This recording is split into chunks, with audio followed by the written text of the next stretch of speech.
kenapa kemudian Kaisang yang dimajukan, artinya memang punya target jangka pendek ini untuk memenangkan pemilu 2024. Kita harus akui dulu dong. Memenangkan PSI di pemilu 2024. Paling tidak masuk.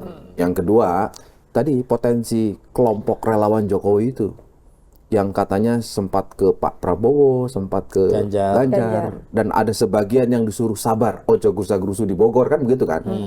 Nah, kalau tadi penjelasan Bro Andi ini kan kira-kira ini potensi diambil nih, karena ternyata relawan-relawan Jokowi itu semua suka dengan Kaisang, begitu? Atau ini kan artinya kita melihat gini, kalau punya target minimal lolos ke Senayan, berarti kan realistisnya bisa lihat siapa yang mau diambil nih. Paling tidak, dari relawan Jokowi.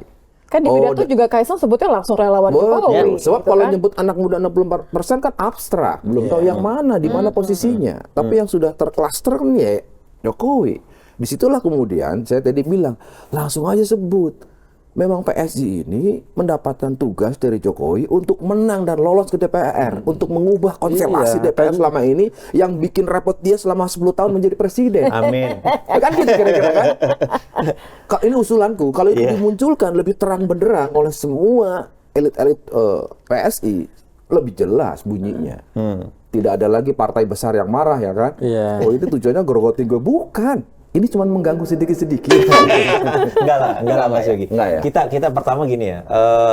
Saya pikir kan Mas Kaisang kan sendiri bilang meminta agar relawan-relawan Jokowi yang belum berpartai, non partai untuk bergabung ke PSI. Jadi sekali lagi ini adalah satu sikap yang saya pikir simpatik ya, bahwa kita ingin berjuang bersama. Melanjutkan apa yang dikerjakan oleh Pak Jokowi. Relawan menunggu arah dalam satu aspek, kira-kira partai mana, kekuatan politik mana yang akan melanjutkan kerja Pak Jokowi.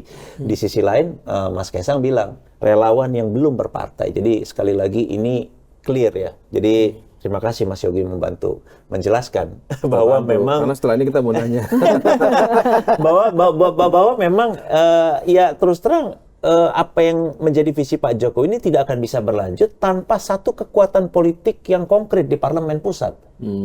Karena jangan-jangan ya kita mungkin nggak bisa abai juga, selama ini sering juga parlemen itu punya pendapat yang berbeda, termasuk yang ada di dalam koalisi dengan apa yang menjadi keinginan tapi presiden. yang harus diingat bahwa di parlemen kan bukan hanya PSI. Betul. Nanti akan ada sekian banyak partai yang juga akan lolos di sana gitu loh. Dan kita semua tahu mekanisme pengambilan keputusan di sana tidak selalu musyawarah mufakat atau siapa yang paling benar dan paling kompeten pendapatnya itu loh. Tapi mana yang paling menguntungkan atau tidak menguntungkan misalnya buat mereka. Artinya apakah dengan masuknya PSI katakanlah ya, dengan mengambil Kaisang katakanlah lolos parlemen berapapun nanti ya hasilnya itu loh, itu bisa menggaransi bahwa PSI akan mengubah atau memastikan bahwa setiap keputusan dari parlemen itu selaras dengan program yang sudah dilanjutkan oleh Jokowi, siapapun presidennya.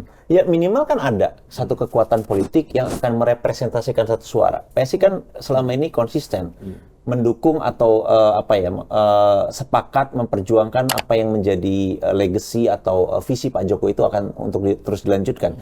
Minimal ketika itu hadir di parlemen ada satu kekuatan yang solid, kekuatan politik yang solid, yang tidak yang nggak goyah lah ketika ada serangan terhadap misalnya kita mau lanjut apa enggak program hilirisasi misalnya, kita mau lanjut apa enggak untuk memperluas infrastruktur sosial dalam soal pendidikan dan kesehatan, no doubt gitu loh. Jadi PSI akan fight di sana. Minimal ada kekuatan itu. Ada sesuatu yang tidak bisa digaransi dengan mungkin ya dengan kekuatan politik yang ada sebelumnya gitu. Ini satu Kim, tapi pasangan dengan pertanyaanmu tadi itu adalah siapa kemudian dukungan capresnya?